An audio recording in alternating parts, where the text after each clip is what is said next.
What's up, guys? My name is Tito Chege and I'm here with YB, and we're here to give you all the news, reviews, and previews about video games all around the world.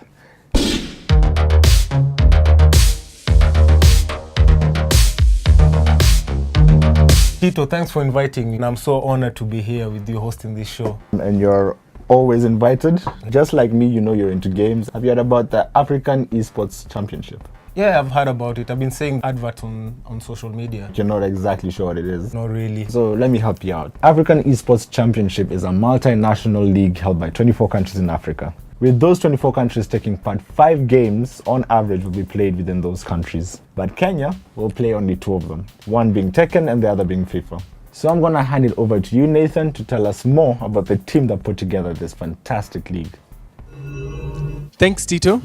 I'm here with the Africa ESports Championship team that's handling the Kenya national qualifiers.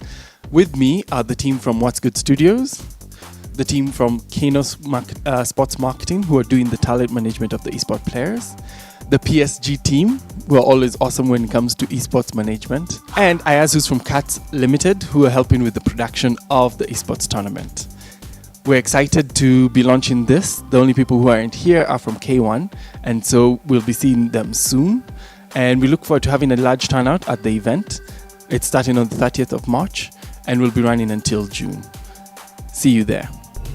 So YB, Yeah, man. I know I invited you here as a guest, and I'm sure you've got some interesting news for us. Hey, of course, I can't come empty-handed. So Google have just launched their gaming streaming service. One place for all the ways we play. This is Stadia. So with Google Stadia, you don't need to buy a console. You don't need to download big files so that you can play a game. This is like a game changer. It's like the Netflix of gaming. Does it work the same way the Nvidia Shield did, but now with the games being set to the cloud? Yeah, it works the same way. Supports keyboard and mouse, USB controller, and they didn't talk about if it supports other consoles like PS controller, What Xbox about controller. what about the like super old gen guys, the joystick and... I think what I've kujipanga.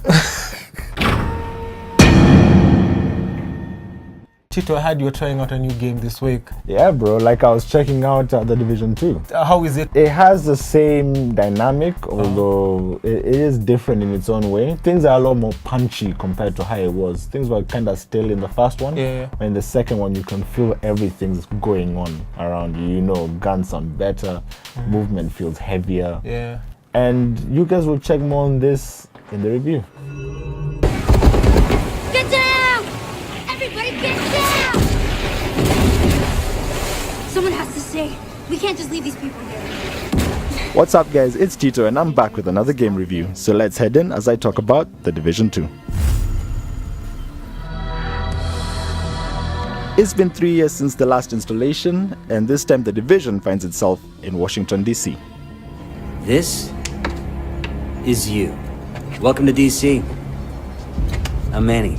Tom Clancy's The Division 2 is a tactical shooter, action role-playing video game developed by Massive Entertainment as a sequel to Tom Clancy's The Division. These events take place in the summer of Washington, D.C., 7 months after the events of the Dollar Flu, which took place in the winter in New York. We let our guard down just for a second and it's over. All of this. For those thinking that The Division 2 is basically a replica of the first, here are some new features added into the game. 1. Assault Drone, an unarmed device that can be controlled remotely and set to unleash a special brand of hell on unwitting enemies. Number 2. Chem Launcher, shoots various chemicals that disperse upon impact. Effects vary from explosive vapors and corrosive acids to repairing nanobots. 3. Hive. While primarily a defensive tool, the offensive version is called the Wasp Hive, where small drones are launched to cause devastating effects to targets within an area. But the Seeker Mine turret, ballistic shield, and pulse make a return. Factions. Players will encounter different factions and groups throughout the game. Each faction has types of enemies. Every faction has their own combat styles.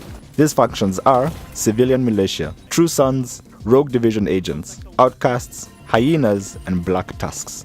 So like the previous Division, Dark Zones are still there. Players have the ability to enter one of the several dark zones. These are areas in the game with higher level enemies, rogue agents, but better loot than anywhere else in the game. While in a dark zone, the player may choose to go rogue for various reasons. This will enable PvP combat and will have other players target you.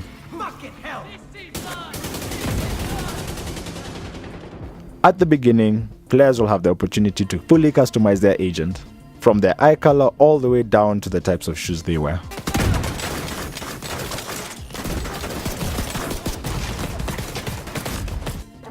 So I'm relatively new to the game, guys. That's it for me. Stay tuned to GG Live for more reviews. Until next time, peace. Here they come. Be careful. So up next, we've got Dev Chat with Daniel, who's an amazing game developer.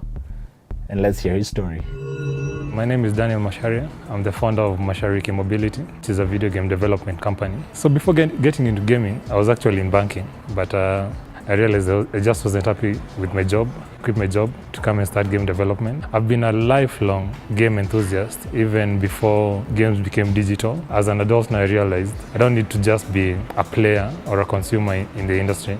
I can also channel my creativity into creating games. I still work from home, seeing as at the moment it's just me and the graphics guy. We just work remotely. He works from his home and I work from my home. Yeah, we liaise through the internet. On a typical day, I program from 9 in the morning to 1 p.m.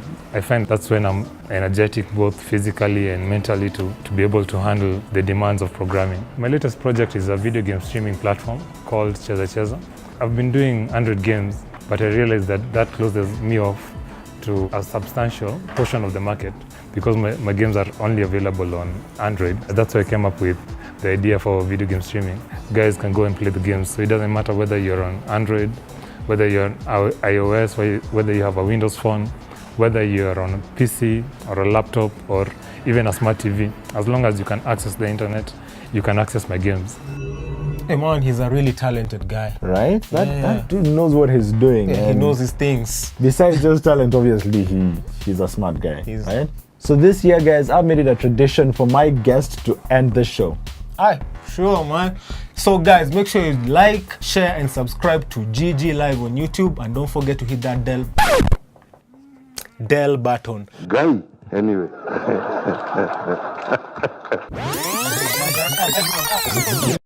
So guys, I have made it a 2019 tradition to let my guest host end the show. So Ed, take it away. Yo, thank you guys for watching. It's been a pleasure. So make sure you like, share, and subscribe to GG Live. And make sure you hit that bell button so you don't miss a thing.